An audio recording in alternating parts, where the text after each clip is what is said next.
que é assédio moral e sexual no trabalho? Vamos falar um pouquinho do assédio, depois do reflexo do assédio para o empregador, que é a responsabilidade civil, né? E também, principalmente, das relações humanas. Se eu conseguir passar um pouquinho das relações humanas, acho que eu já sairei um pouquinho feliz. Muito bem. Qual que é a fundamentação do assédio moral? Artigo 1º, inciso 3º e 5º da Constituição, 6º, 7º. O que diz o artigo 1º, né? Eu não vou ler artigo aqui para vocês, porque vocês receberão, aqueles que me pedirem, receberão a fundamentação. Mas alguns eu não poderei deixar de falar, né? O artigo 1º, ele diz que nós temos que zelar, no inciso 3º, pela dignidade da pessoa humana. O artigo 5º, que eu menciono ali, ele diz assim, ó, todos são iguais perante a lei, sem distinção de qualquer natureza, garantindo-se aos brasileiros e aos estrangeiros residentes no país a inviolabilidade do direito à vida, à liberdade, à igualdade, à segurança, à propriedade, nos seguintes termos: ninguém será submetido a tortura e nem a tratamento desumano e degradante. Isso é interessante para esse quadro de assunto que falaremos. É assegurado àquele que sofreu o assédio o direito de resposta, proporcional ao agravo, além da indenização por dano material, moral à imagem. São invioláveis a intimidade, a vida privada, a honra, a imagem das pessoas, assegurado o direito à indenização pelo dano material ou moral decorrente da violação. Então, aquelas pessoas que entendem que no direito do trabalho não está sendo, não tem legislação pertinente para esta questão do assédio moral, se enganam, porque está na Constituição, que é a lei maior. O artigo 7º, se você buscar, você verá que é aquele artigo que deu aos trabalhadores urbanos e rurais, além de outros, a melhoria das condições sociais. E é aquele que tratou do seguro contra acidentes, é aquele que todo mundo entra consubstanciado nele para buscar aquelas indenizações. Lembra? Aqueles que diziam sobre a perda parcial dos membros, aquela indenização que todo mundo se fundamenta para buscar, principalmente no INSS. Agora, se você achar que ainda a nossa Carta Magna não completou tudo o que você precisava, você pode ir no Código Civil. Aquele que por 186, aquele que por ação ou omissão voluntária, negligência, imprudência, violar o direito e causar dano a outra, ainda que exclusivamente moral, comete ato ilícito. Então, todo ato ilícito é passivo de indenização quando você consubstancia em determinados artigos. Aquele ato ilícito do titular de um direito que, ao exercê-lo, excede manifestadamente os limites impostos pelo seu fim econômico e social, pela boa-fé ou pelos bons costumes, é 187. Você percebe que no 927, então, você arredonda essa questão.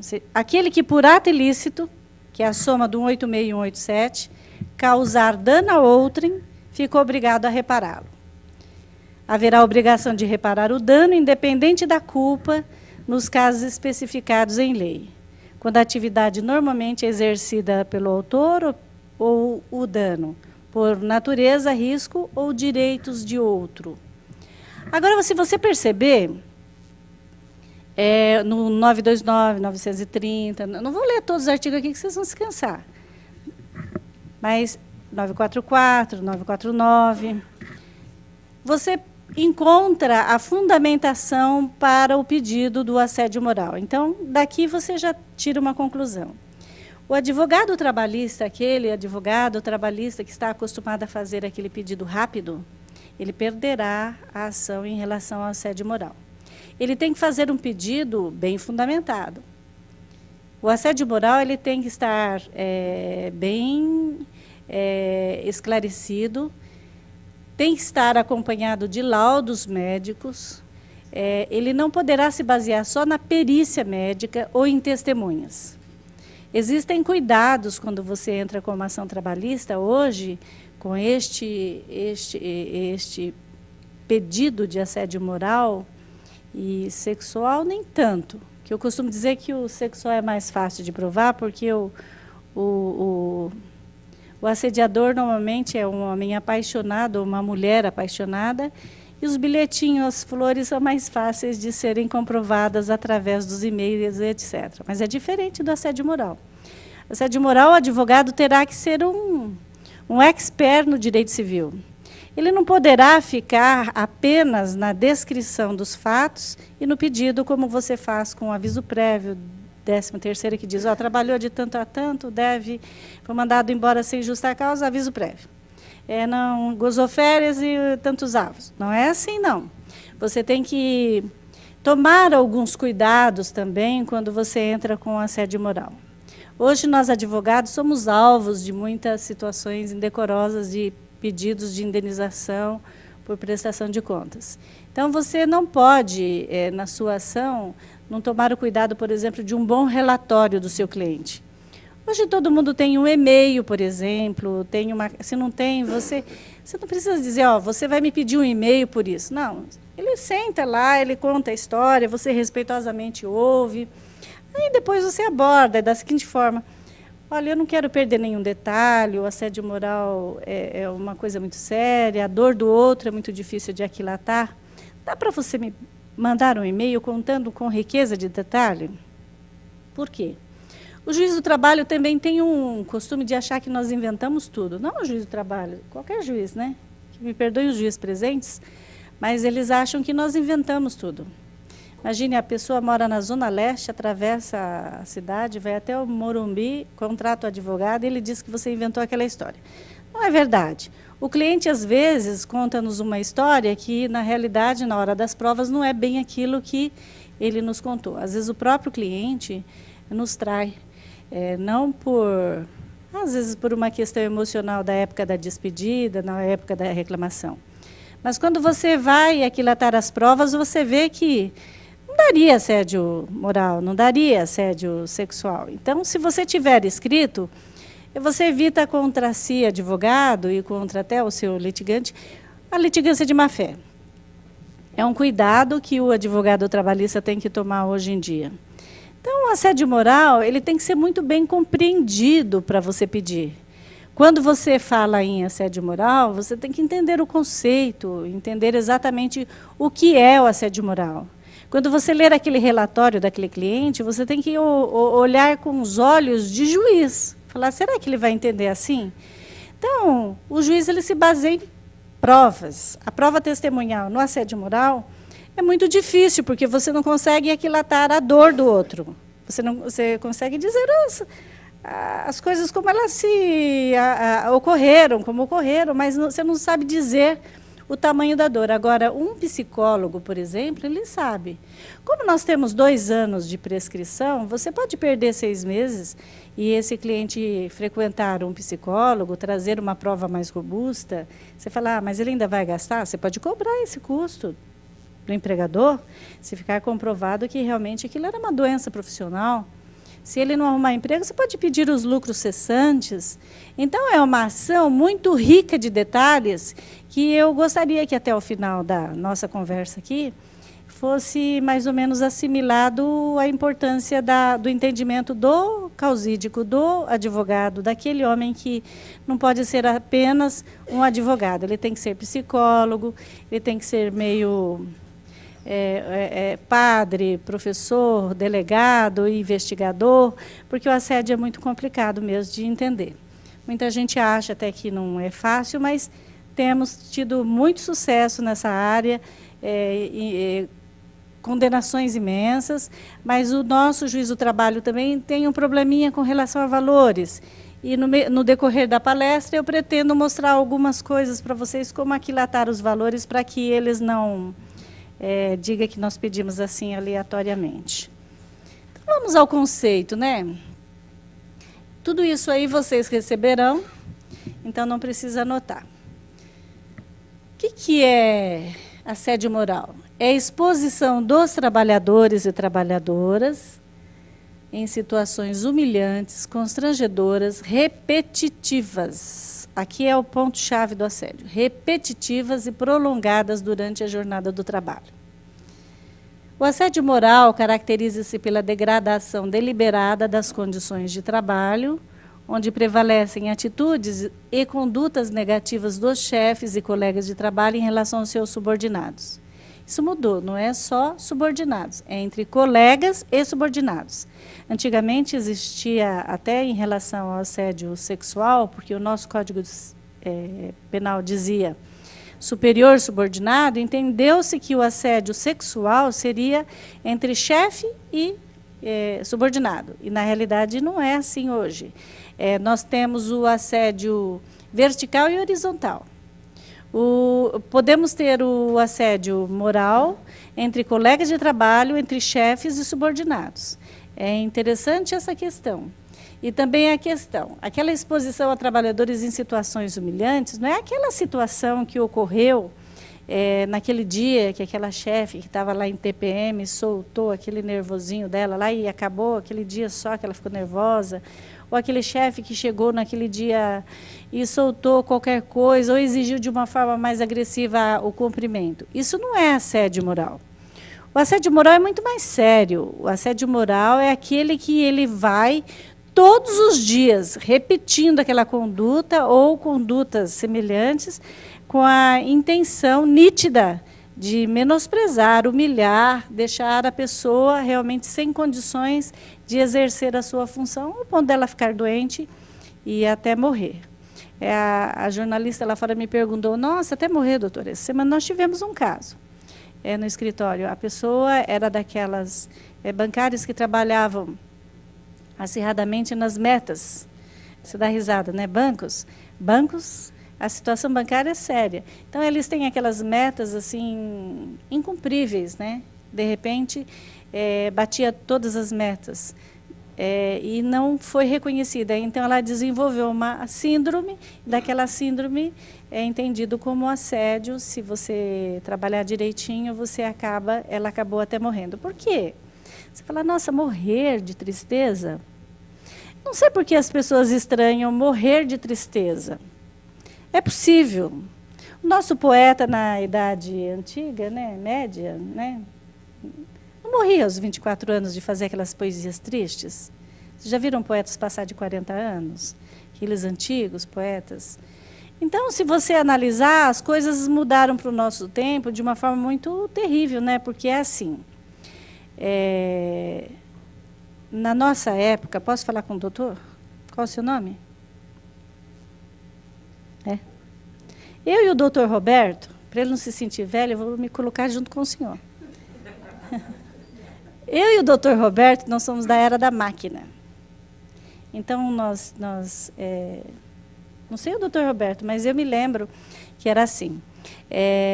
O senhor vai concordar comigo ou não? O projetista fazia uma peça, aquela peça ia para o torno ia para a experimentação, não dava certo, voltava. Até que chegava num ponto e aquele projeto daquele torno chegava num carro. Aí aparecia o Fusca, certo? Então, tinha aquela demora, aquela elaboração. Namoro, por exemplo. Vamos passar para as vias pessoais. Namoro. Não sei o doutor Roberto, mas na minha época era assim. Se olhava uma semana, você era retirada para dançar. O primeiro beijo era depois de um mês. Verdade ou mentira? Foi rápido. E olha, foi rápido. Casar grávido era uma coisa escandalosa. Hoje, no carnaval, vamos para o carnaval, tem disputa de quantas meninas você beija numa noite. Verdade ou mentira? Pega um jovem aí. Pega um jovem que beija muito, bonitinho. Aquele lá de terno e gravata lilás. Você demora um mês para beijar a menina ou você beija na primeira noite?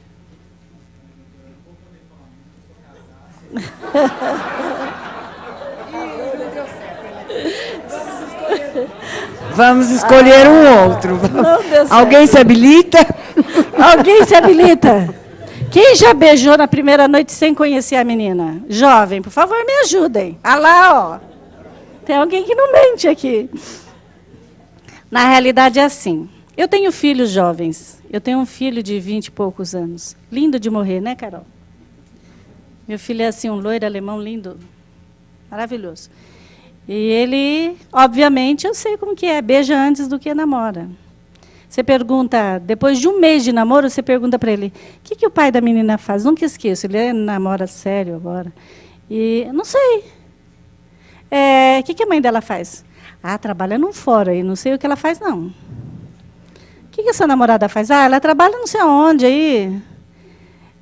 E já está namorando sério, eu já pedi namoro, porque já fazia uns 3 meses de conhecimento ali. Então, vocês beijam antes para depois namorar. E assim funciona nas relações de consumo, porque nós temos hoje, marido não é bom, a gente troca. O sapato não é bom, a gente tem outro. Todo dia, não tem uma mulher aqui dentro que tem um par de sapatos só. Não tem. Nós vivemos na era do consumo. Como nós trocamos rapidamente tudo, a televisão nos mostra toda hora, 5 minutos, uma moda nova, uma situação nova, um carro novo, tudo novo, aquele carro voa, aquele outro faz assim, faz assado, e você começa a querer tudo. Quando você quer tudo muito rapidamente, nós saímos da era da máquina e entramos para a era do consumo. Quando nós estávamos na era da máquina, tudo muito devagar, nós também analisávamos tudo muito devagar, nós amávamos devagar, nós criávamos laços mais devagar. Hoje não, consumo, tá bom? Não tá bom? Descarta. Isso nós não percebemos, mas passou para as nossas situações mais íntimas. Por isso que nós temos uma preocupação, não saindo, não estou falando fora do nosso tema, nós não percebemos, mas a era do consumo atingiu o trabalhador. Porque você quer um cargo novo todo dia, você quer... Não tem importância. Segundo o Durso, outro dia ele foi fazer um discurso numa penitenciária, né? E tocou muitos celulares lá. Então... É só desligar, gente.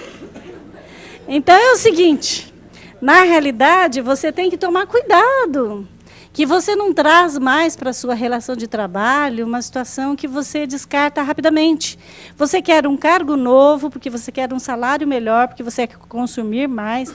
Você não quer saber aquela pessoa que está do seu lado, se ela é boa, se ela é ruim, se ela é digna, se ela não é digna. Você quer um cargo. Aí você não percebe, você passa como um trator em cima das pessoas. E você esquece daquela palavrinha, dignidade da pessoa humana. Então, vamos um pouquinho mais do conceito do... O que é assédio moral?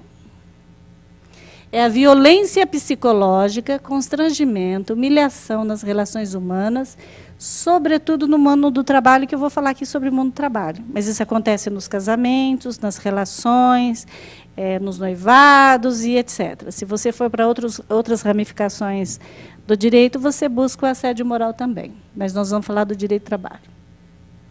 Quais são os aspectos essenciais? É a regularidade no ataque, como eu disse. O assédio só pode ser caracterizado quando é regular. O ataque é sistemático. Ele se prolonga no tempo e causa a doença profissional. É uma determinação de desestabilização emocional da vítima. Ele sempre visa afastá-la do trabalho. Aqui eu vou fazer uma observação. Em geral, o assediador, já foi feito pesquisas psicológicas a respeito do assediador, e, por incrível que pareça, ele é uma pessoa incapaz. Quem assedia, em geral, ele assedia aquele que tem mais capacidade que ele. Então, ele tem medo que aquela pessoa ocupe o seu lugar. Então, ele começa inconscientemente a minar a pessoa de forma que ela não progrida, não exerça a sua função com a mesma capacidade que ela teria no seu juízo normal. E aí ele de uma forma doentia, ele causa a doença no outro. Por que de uma forma doentia? Porque o assediador, já ficou comprovado também, que ele é fruto de uma sociedade doente. Vamos passar para a família. O assediador, em geral, é aquele menino que foi ou violentado. Isso são pesquisas, eu não estou inventando nada disso, não. Culpados são os pesquisadores aí que, né, chegam a essas conclusões. Mas, segundo o que eu já li, o assediador, em geral, é aquele homem que aprendeu a ter tudo com violência, com força. É aquele menino que apanhou muito na infância, ele aprende que, para ele conseguir um carinho, uma atenção, etc., ele só conseguirá através da violência. Por que se combate a violência nas famílias, que a gente falou tanto, né, disso na Comissão da Mulher? É para que as relações em todos os níveis da sociedade sejam melhores. Não é só porque a mulher é violentada, o filho tem problemas psicológicos, é porque isso vai refletir, é um ciclo vicioso. Esse homem violento, ele vai se transportar para o trabalho, essa violência vai refletir na sociedade, porque aquela pessoa assediada fica doente, como a mulher que é violentada vai para o INSS, vai para os médicos, há uma menor produtividade para o funcionário que é assediado. E o que acontece? Há uma produtividade que prejudica o empregador, há absenteísmo, que a falta quanto mais no trabalho. O custo social disso reflete para quem mesmo? Para nós que pagamos a conta. A OIT tem se preocupado muito, tem tentado buscar meios de sanar essa questão do meio ambiente de trabalho, porque o índice de doença profissional em relação a relacionamentos humanos está aumentando muito. Tem países que há um verdadeiro índice de suicídio. Então, eles estão preocupados, estão formando mecanismos, estão tentando que os órgãos responsáveis por essa questão falem mais, discutam mais, e é esse o papel da ordem também, do advogado, do juiz, educar a sociedade para um mundo melhor. O que é assédio moral também? É um atentado à dignidade da pessoa humana. Como eu disse, tem as vertentes constitucionais, no direito à imagem, intimidade, à honra, à saúde, à vida, ao preconceito. Se você for nos artigos lá que eu mencionei, você vai buscar a fundamentação, que é a imagem, intimidade, quando se trata principalmente daquelas brincadeiras de mau gosto, que você...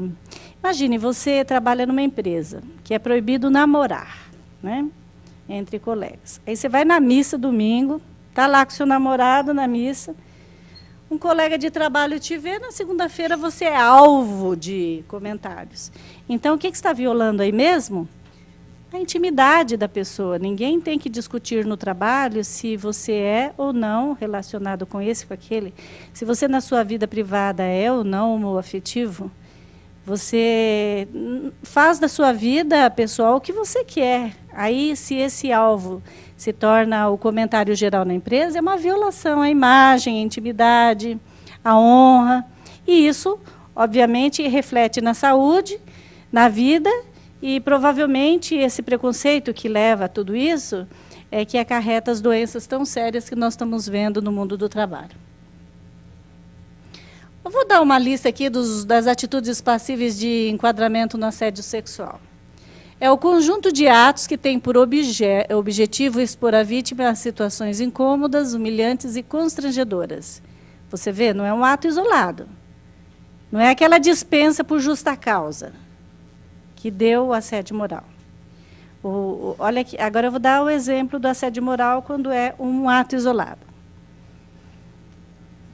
Por isso que você tem que entender o que é assédio moral e o que é um ato isolado. Pode ser assédio moral, sim, se o ato continua no tempo, perpetua. Então, vamos dizer, um gerente de uma rede aí de supermercado, que eu não posso dizer o nome, foi dispensado. Esse gerente, ele entrava em todas as lojas e ali ele fazia a troca de mercadorias, trocava funcionários de lugar, então era um gerente geral daquela loja, daquela rede. De repente, pegaram ele roubando. Era verdade, ele roubava mesmo. Ele confessou no escritório que ele roubava mesmo. Ele foi mandado embora por justa causa, sim. Mas o que a empresa fez? Ela exacerbou naquele ato único. Ela soltou uma notícia para toda a rede de supermercado, colocou aquela questão no quadro de aviso: fulano de tal não entra mais porque foi dispensado por justa causa. Aí todo mundo vê aquele burburinho, por quê? Porque é óbvio que chega no porquê. Esse rapaz não arrumou emprego durante 2 anos, foi para tratamento médico, respondeu criminalmente por aquilo, perdeu os direitos que ele poderia ter, mas ele não arrumava emprego, ele ficou doente, etc. Então, eu vou dizer para vocês, a justa causa era possível? Era. Era cabível a justa causa? Era. Mas ela não se prolongou no tempo? Aquele dano que o empregador não pode exagerar no ato. Se aquele exagero de um ato único perpetuou no tempo, aí é assédio moral. O que eu ganhei nessa ação? Eu perdi a justa causa, ele sabia que eu perderia. Mas ele ganhou assédio moral. Ganhou lucros cessantes, que é aquele período que ele ficou desempregado. Ganhou danos morais, porque a empresa poderia dispensá-lo. É uma atitude unilateral e digna do empregador. Pode mandar embora o empregado que não corresponder àquele artigo 482, né, da CLT. Então, você pode, de qualquer forma, usar das prerrogativas da CLT, mas você não pode exagerar. Vou dar outro exemplo, de um ato único. Me liga uma cliente dizendo assim: olha, eu mandei embora, chamei a polícia e estou mandando embora. Depois que eles fazem tudo, é que eles consultam o advogado, né? Aí não tem muito o que fazer. Chamou a polícia, veio a polícia, pegou o menino roubando, mostrou a câmera. Ele foi condenado? Foi. Mas o assédio moral ele ganhou. Inverteu, está vendo? Estou do lado agora do empregador. Você tem que analisar com os olhos do prejuízo. A câmara, por exemplo, não pode ser usada. É assédio moral. Hoje tem dito que o assédio moral, o uso indevido da câmara. O empregador hoje ele tem que usar a câmara com inteligência.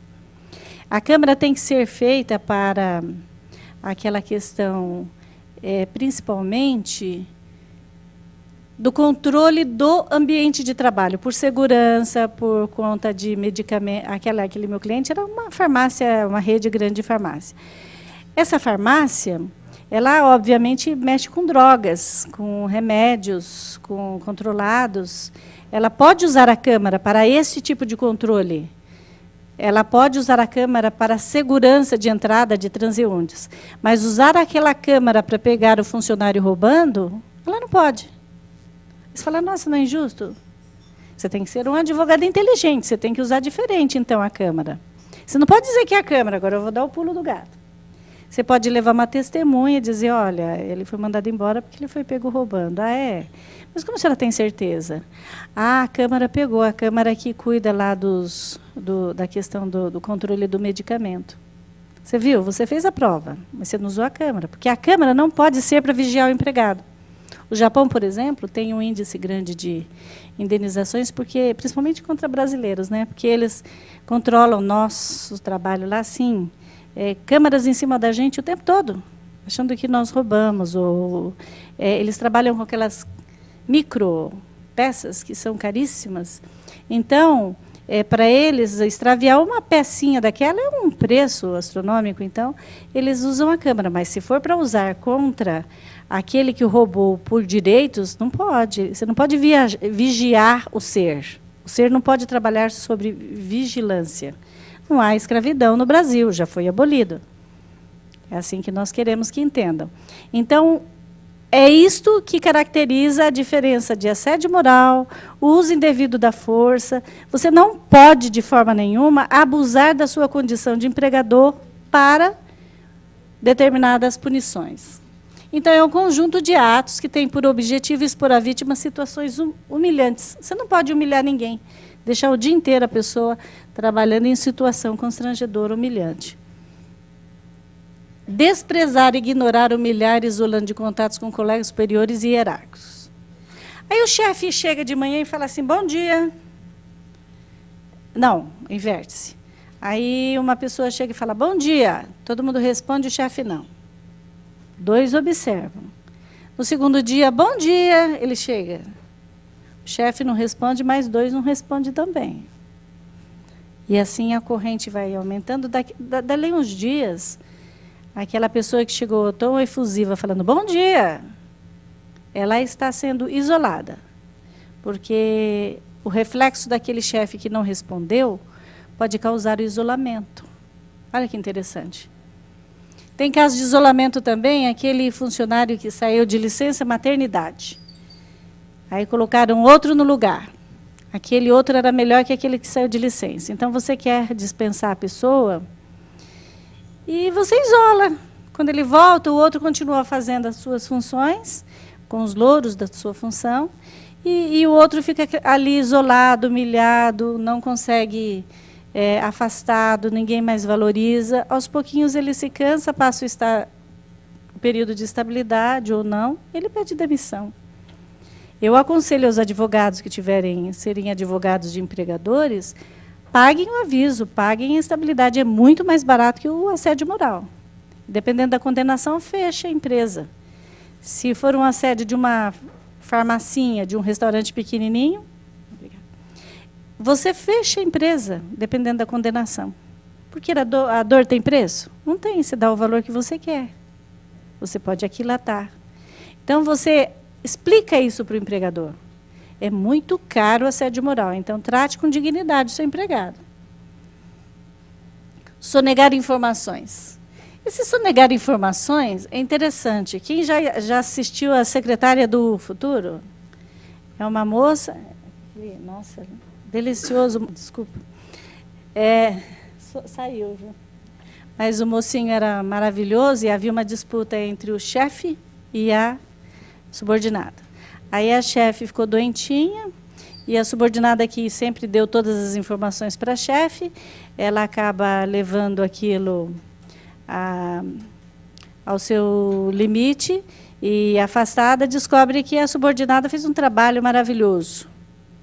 Então, quando ela volta, ela percebe que quem fez aquele trabalho é que vai levar os louros daquela venda estupenda de produtos. Então, ela sonega informações. Ela diz que não foi ela que fez, não. Ou, se não, outra forma de sonegar informação é assim. Você foi contratado para ser um arquiteto.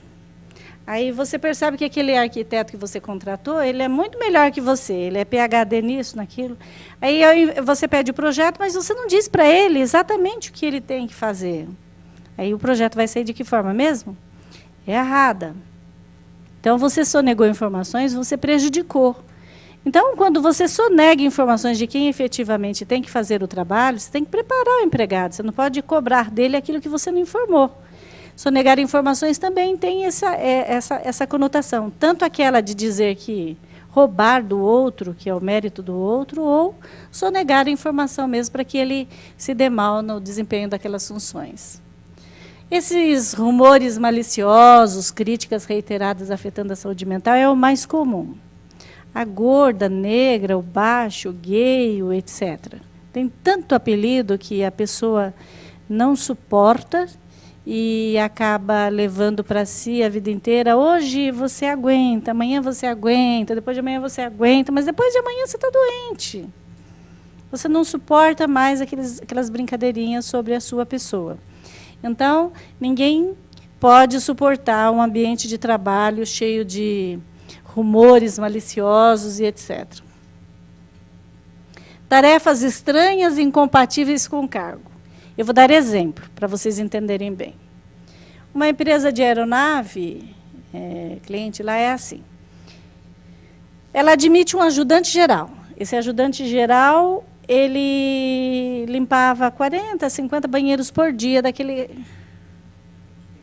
lugar, daquele hangar. E ali ele trocava papéis, limpava as bacias privadas, lavava o banheiro, fazia a higienização daquele banheiro. Aí a empresa manda ele fazer um curso de pintor.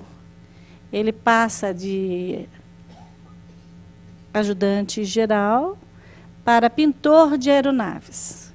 Dali uns dias ele aprende um curso técnico, ele começa a fazer aquela... Não vou poder falar desenho.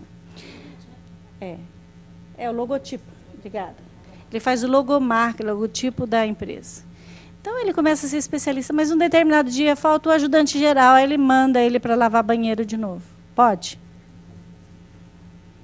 Nenhuma profissão é pior ou melhor que a outra, só que você não pode, depois que promoveu alguém, depois que deu uma certa tarefa para ele, você pegar e colocar ele em tarefas incompatíveis à sua função. Porque, às vezes, denigre para aquele ser humano que, por exemplo, chegou em casa e falou, olha, eu fui promovido, hoje eu já sou pintor, hoje eu sou estrategista de marca, etc., etc., ele volta para casa e fala que lavou o banheiro, a autoestima dele é complicada, ele mesmo, você não consegue entender, ele não consegue entender que ele evoluiu e voltou. Então, você não pode diminuir o ser. Não é porque você um dia foi ajudante, limpeza de banheiro, você vai ter que voltar àquilo, só porque você é seu empregado. O tempo de escravidão já acabou. Então, atribuir tarefas estranhas é você contratar, por exemplo, um engenheiro e mandar ele fazer um trabalho de almoxarifado. Você contratar uma pessoa qualificada e não deixar ela exercer aquilo. Porque você, como ser humano, você sonha, você trabalha, você estuda, você prestou uma seleção, você viu para onde você ia trabalhar, no que você ia trabalhar. Você tem uma autoestima naquilo que você quis, buscou. Chega lá, você não vai fazer nada daquilo. Por quê? Só porque o chefe tem medo da sua capacidade é complicado. Prazos e condições inexequíveis. É muito comum em bancos, empresas de vendas. Você estabelecer metas que não dá para cumprir. É inexequível. Esse estabelecimento de metas, hoje, já é considerado na Justiça do Trabalho assédio moral. Esse assédio é o mais comum, o que mais buscam é a questão dos prazos. Então, eu tenho um exemplo que eu não posso dizer qual que é, mas é uma empresa de refrigerante que não tem a plantinha. E é o seguinte, essa empresa teve uma condenação imensa, foi fruto de publicidade e tudo mais, na televisão, foi digamos, a condenação maior. Que tivemos na história da Justiça do Trabalho. Vocês podem pesquisar lá que vocês encontram quem é, mas não interessa, interessa o fato. É assim, esse vendedor, ele era um campeão de metas. Todos os anos ele ganhava as metas. E no final do ano, essa empresa tem por hábito premiar os ganhadores de maior venda. Só que quando você chegou naquele final de ano, você se deparou com uma melancia, uma placa, uma verdadeira melancia desenhada, uma melancia mesmo desenhada, sou um perdedor. Porque naquele ano, ele não conseguiu as metas. Detalhe, aquela festa de final de ano é compartilhada com a família. O que ele fez? Ele tirou fotos daquela... A empresa tem que tomar certos cuidados. Tem que ser inteligente também nas brincadeiras. Porque ele tirou fotos desta brincadeira, se sentiu humilhado, sim. O filho dele perguntou por quê daquela situação. Ele ficou doente, sim. Ele apresentou um laudo médico sobre aquela situação e provou na Justiça do Trabalho que aquele ato único teve uma situação continuada e ele sofreu muito com aquela depressão dele. Óbvio que ele nunca mais voltou a ser o melhor vendedor daquela empresa de refrigerante. Ele foi... sim, a quase às vias do suicídio. Porque ele ficou humilhado perante a sociedade de amigos, ele tinha um perfil daquele ganhador, ele tinha o orgulho de ser o ganhador. E, no entanto, aquela brincadeira de mau gosto se perpetuou, ele foi ficando. E quem perdeu mesmo? Foi a empresa também, com a produtividade daquele empregado. Então, hoje a empresa também tem que tomar cuidado com relação às atitudes, às brincadeiras, a esse estabelecimento de metas, como é que ela vai cobrar, para que não se torne um assédio moral e desestimule o funcionário, fazendo até a parte contrária à sua produtividade. Olha, designar funcionários qualificados para funções triviais, eu falei mais ou menos, mas é muito comum nas prefeituras de interior. Claro, em São Paulo não acontece. Se tiver alguma do interior aqui, na cidade dele também não acontece. Acontece nas outras cidades, mas é assim. O prefeito, quando ele toma posse, ele traz a curriola dele, a turma dele. E ali ele traz o seu engenheiro, aquele que vai aprovar o alvará, etc. Só que, quando está terminando o mandato, esse funcionário sabe que, se o prefeito sair, ele acaba perdendo aquela situação de assessoria ali. Aí, o que ele faz? Ele faz um concurso público e acaba virando engenheiro mesmo daquela situação. Só que, quando entra o outro profissional, o outro partido, o prefeito tem uma situação de novos companheiros de trabalho. E aquele engenheiro é substituído. O que ele vai fazer com aquele engenheiro concursado? Ele deixa ele em funções triviais. Quem vai aprovar o alvará, quem vai fazer aqueles acordinhos lá na comunidade, não é mais o engenheiro que estava ali. É o outro engenheiro. Isso daí é atribuir a funcionários qualificados a funções triviais. E a situação do funcionalismo público tem sofrido muitas ações com relação a esse tipo de assédio, e tem sido considerado assédio, sim. Você é qualificado, fez um concurso, e você não está exercendo a sua função por questões políticas. Eu cito assim porque é um índice alto na justiça. Apropriar-se de ideias, eu já falei. Condutas também eu já falei de uma forma geral. Características do assédio moral. Então, vocês não podem esquecer das características para classificar. Haver uma perseguição sistemática. Percebe? Tem que ser continuada. Situações de violência psicológica. Tem que provar que houve uma violação psicológica. Ameaças constantes. Chicotes, ofensas, escravidão, causando doença mental. Aí vocês vão dar risada, chicotes?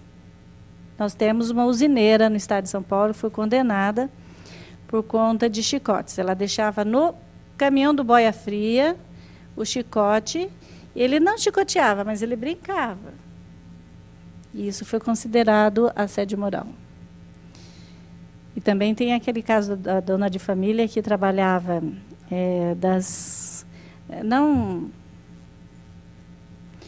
casa de família, mas usineiro também. Ela trabalhava na roça das 5 até umas 6 horas da tarde, depois ela continuava na casa do chefe, fazia ali o jantar e tal, ela ia dormir meia-noite para levantar às 5 de novo. Então, ficou comprovado a escravidão. No Brasil é muito comum também a escravidão por crianças, em regiões mais pobres do país. Nós ainda temos a questão da escravidão e da doença mental, que causa doença mental, né? O assédio causa doença mental, pelas ofensas que são causadas. É forçar o desligamento do empregado, causar doença psicológica, traumas. O que é trauma, gente? Vou falar um pouquinho de trauma para vocês entenderem um pouco de assédio. Trauma é um choque. Presta atenção no conceito, porque eu vou contar uma história depois. É um choque emotivo que modifica a personalidade do indivíduo a partir de padrões anteriores, mudança de estilo de traços, ficando depressiva, pessimista, insegura, infeliz, baixa autoestima e suicida. Vou dar um exemplo de trauma para vocês. O que é trauma? Vou pegar um exemplo fora da área do trabalho. 2 pessoas são sequestradas. Deixa eu pegar 2 pessoas aqui, pode? Posso fazer brincadeira com vocês? Como é seu nome? Casada? Tem algum casado com filho? Tem papagaio, cachorro, periquito? Você. Mulher. Pronto. Seu nome? Guilherme. A Leila e o Guilherme, eles são sequestrados logo de manhã, quando eles estão saindo do carro com a garagem. Aí um grupo pegou o Guilherme, pegou a Leila e levou e colocou num buraco. Então, os 2 ficaram ali 6 meses, 1 mês, sei lá quanto, enquanto negociavam, né? E depois teve um final feliz, eles voltaram para casa. Mas a Leila, vamos analisar a Leila. Casada? A Leila tem cachorro? Filho? Filho. Posso perguntar mais? Quantos anos? Tá. A Leila, ela quando vai trabalhar, eu vou dar um exemplo, não é a Leila. Ela vai para trabalhar, ela suporta um juiz, um promotor, um chefe. Ela fica o dia inteiro ligando para a empregada, para a babá, ver se está tudo em ordem na casa dela, se o neném acordou, se não acordou, se tomou mamadeira, se não tomou, que hora ele foi, se foi para a base. Essa é a função da Leila. Quando ela chega à noite, cansada do trabalho, ela lava o quintal, ela faz a roupa, ela põe a cerveja do marido na mesa, ela põe o lugar dele na mesa, põe a janta. Essa é a Leila. A Leila tem o seu sabonete preferido, o seu perfume preferido, a sua toalha, que cor que ela mais gosta.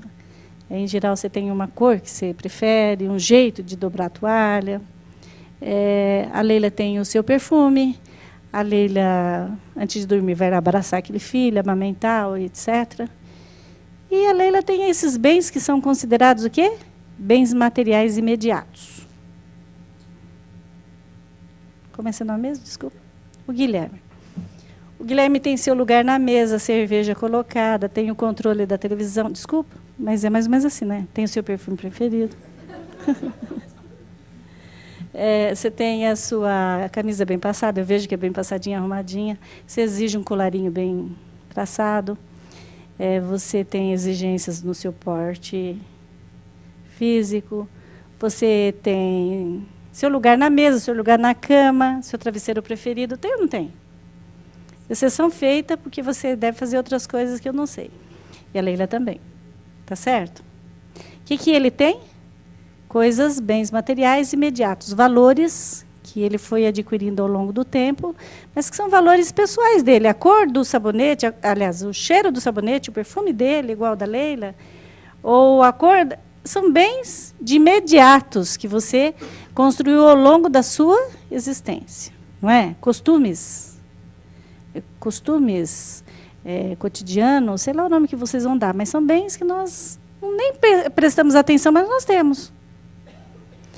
Aí eles ficaram aquele mês lá naquele buraco, negociaram. Até possível aquela síndrome do pânico, porque você deu tanto de si, aí a família fala, você não vale 20, vale 100, né? Uma coisa horrorosa. E começa aquela briga, o sequestrador acha que você vale mais do que você merece, você também acha que você merece, mas a família começa a negociar, você fala, caramba, ele é melhor que minha família. É a síndrome do Estocolmo, né? Você começa a amar o seu sequestrador, imagine. São distúrbios. Mas eles voltam felizes que fizeram a negociação. A Leila será a mesma? Você será o mesmo? Será que vocês terão medo de entrar em casa, sair? Será que vocês vão prestar mais atenção no cheiro do sabonete? Naquele perfume que faltou? Naquela noite mal dormida porque o filho chorou? Você vai sentir falta de tudo naquele mês. Você vai ser uma pessoa traumatizada. Tem psicólogo que ajuda? Ajuda. Cura? Não cura. Isso é trauma. Trauma é alguma coisa que a Leila era antes assim. Ela, depois do trauma, não é mais a Leila. E você também. Então, você pode não valorizar mais o colarinho. Ou você pode ficar um chato, querer um colarinho melhor. Porque você você valorizou mais coisas. Ou não, você pode ser um homem mais suave, não ligar para mais nada.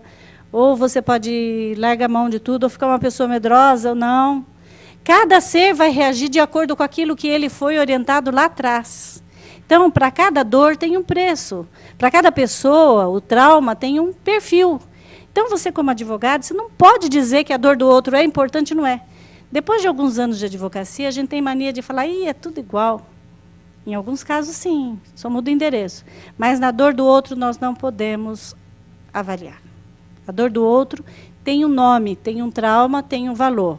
E é esse o nosso papel como advogado, saber valorizar o que é a dor do outro e deixar que ele fale, que ele diga. E buscar minimizar através da ação de danos, por indenizações, etc. Isso daqui eu também já falei. Assédio sexual é mais fácil, né, gente?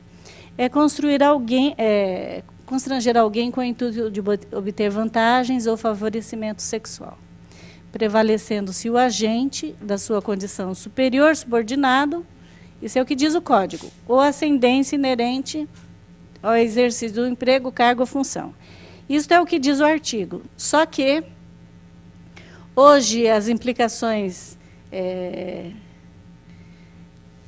É constitucional, não é mais superior subordinado, pode ser entre colegas, é ferir a liberdade sexual da pessoa, obrigando a fazer aquilo que não quer, utilizando o agente do seu poder hierárquico sobre a vítima, ou não, pode ser um colega de trabalho.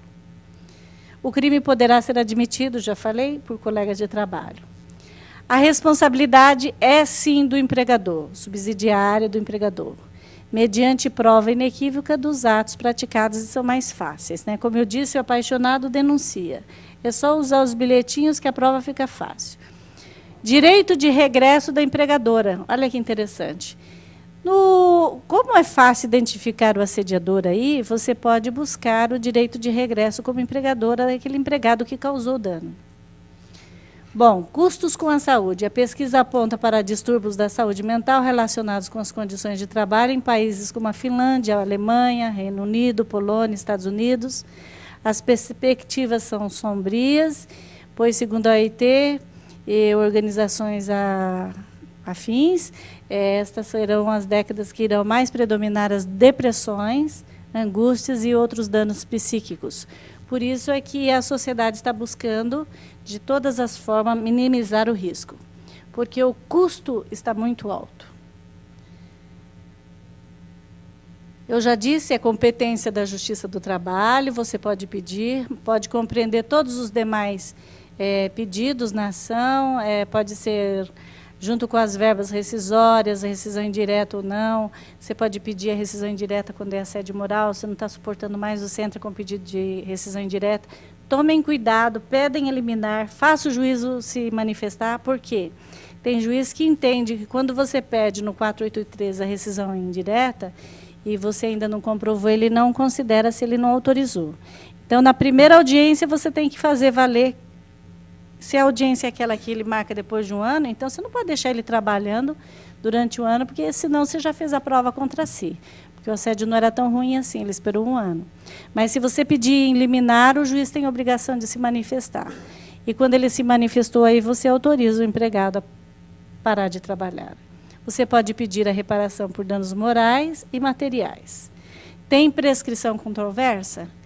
Depende. Tem quem pede, por exemplo, um assédio moral na época da emenda 45, tem quem usou o Código Civil para fazer elasticidade com relação ao período. Mas hoje a prescrição é a da Justiça do Trabalho mesmo. 2 anos, 5 anteriores, mas é do fato e o reflexo que deu aquele assédio em relação àquilo. Entenderam ou não? 2 anos é a prescrição. 5 anos anteriores. Mas se esse assédio causou uma dor que tem danos e prejuízos que excede, você usa as prerrogativas do Código Civil e pede na globalidade. Por isso que ela é controversa. A ocorrência do dano pode ser material e moral. Moral é aquilo que você tem que qualificar. Você diz o que foi a dor, você dá uma sugestão de valor, mas ela tem que ser coerente. A material, você tem que comprovar. Aquele ano desempregado, aqueles médicos que ele frequentou e pagou, aquele período, aqueles remédios, auxílio funeral. Tem tanto dano material aí que vocês não fazem ideia. Principalmente lucro cessante, que é o reflexo daquilo que fez com que ele não se empregasse logo em decorrência daquele trauma. E isso você tem que recolher de onde mesmo a prova? É do laudo psicológico. O que você tem que provar para conseguir a indenização? É a relação da causa com o dano e a relação do trabalho. Aí alguém vai me perguntar, já vou adiantar, se não tiver vínculo empregatício, tem assédio moral por relação de trabalho? Claro. É só provar o vínculo, provou a relação de trabalho, provou assédio, tem indenização. Dolo ou culpa do empregador. Aí você fala, mas dolo ou culpa do empregador, essa é a parte mais fácil. Por quê? O empregador ele tem obrigação social de manter o ambiente de trabalho digno. É um ambiente saudável. Então, você não vai pedir para o assediador. Você até pode contar a história do assediador, mas o assediador não tem dinheiro. Quem tem dinheiro é o empregador. Então, é do empregador que você vai pedir indenização, porque é dever dele cuidar do ambiente de trabalho. E ele responde pelos seus prepostos, está na lei. O empregador responde pelos seus prepostos, pelas atitudes dos seus prepostos. Então, veja, é uma responsabilidade objetiva, por lei, teoria do risco social, que eu acabei de falar.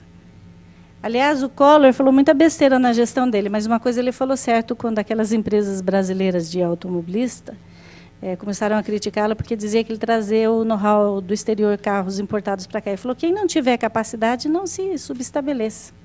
Então, o empregador é da mesma forma. Nisso eu concordo com ele. Quem não tiver capacidade, não seja empregador. Porque é muito difícil ser empregador nesse país. Então, para ganhar dinheiro, você também tem que ter capacidade. Subjetiva, dolo do patrão ou preposto. Por que subjetiva? Porque é subjetivo.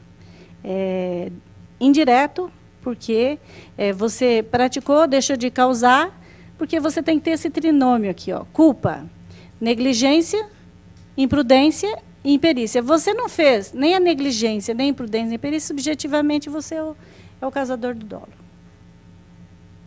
Você praticou o trinômio aqui, você é o responsável. Danos acumuláveis. Olha o que eu já falei.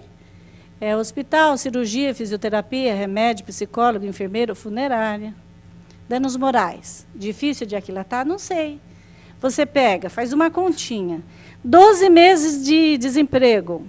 Não sei quanto de farmácia. Não sei o que. Não. Você faz uma conta, pega o salário dele e multiplica pelos meses que ele deixou de ganhar. Atualiza. Tem uma tabelinha prática até para isso, na Justiça do Trabalho.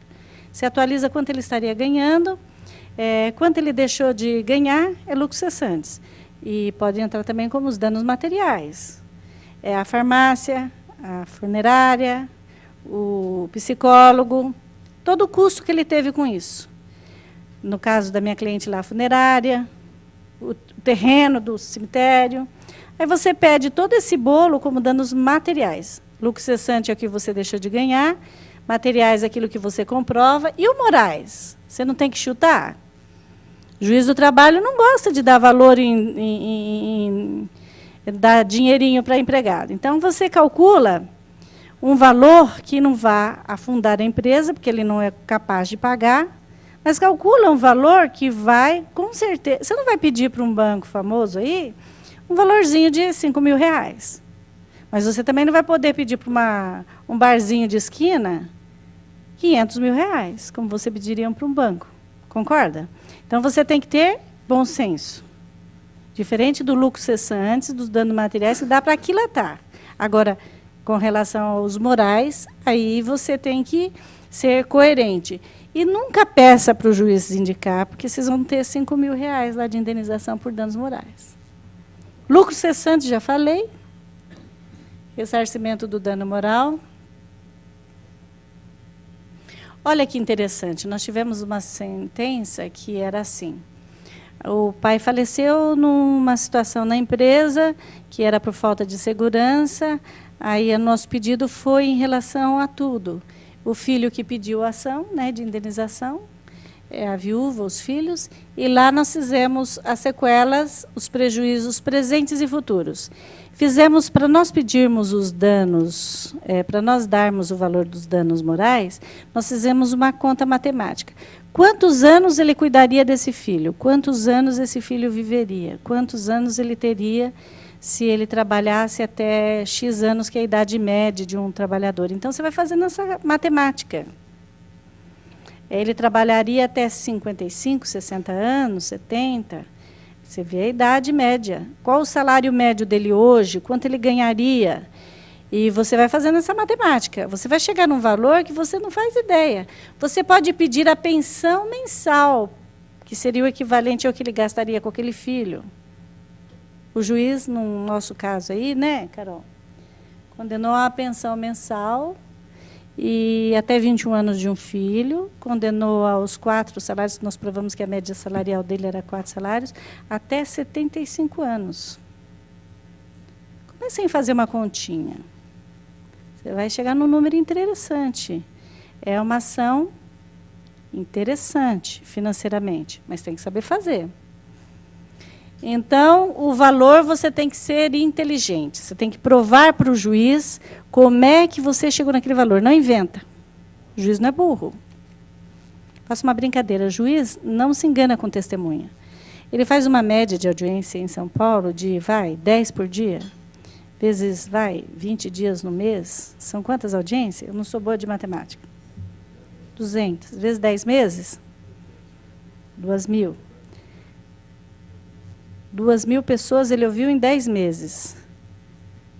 Depois de 5 anos, quanto mais ou menos? Me ajuda. Você é bom de matemática. Você percebe quantas pessoas ele ouviu depois de 5 anos? Você acha que ele se engana ouvindo uma testemunha? Sinceramente, você acha que o juiz não sabe quando aquela testemunha está mentindo? Ele sabe. Então, prestem atenção. Se você for fazer uma prova de assédio moral, assédio sexual, peça para a testemunha falar a verdade, com o sentimento que você vai conseguir o seu proveito na ação. Porque o mote principal dessa ação é o sentimento. Não deixem ao critério subjetivo do juiz, porque ele não vai dar um valor bom para vocês. Você tem que levar, então, em conta a posição social e financeira da reclamada, a intensidade e a gravidade daquele dano, e a duração e repercussão da ofensa. O que é a repercussão mesmo? Aquela pensão daquele filho que deixou de ganhar também, que deixou de ser cuidado na escola. Você faz o custo do filho, quanto ele gasta por mês naquele filho, quanto ele gastaria até 21 anos. Se ele estiver estudando até 24. Então, você começa a fazer uma matemática. Advogado hoje tem que saber matemática. Vocês viram que eu não sei muito. Né? Mas tem que aprender. Não é? Recomendações. Então, existe um critério que a OIT, a Organização Internacional do Trabalho, está querendo que se adote nas empresas brasileiras, que é a implementação do Código de Conduta, que visa coibir toda manifestação de discriminação, etnia, racial, sexual, idade, sexo, gênero, práticas nocivas à saúde físico-mental e à segurança dos trabalhadores, em particular assédio moral e sexual. O que é Código de Conduta? Não é um código que você assina no início da empresa e simplesmente assina aquele monte de documento e assina lá um Código de Conduta. Não é isso.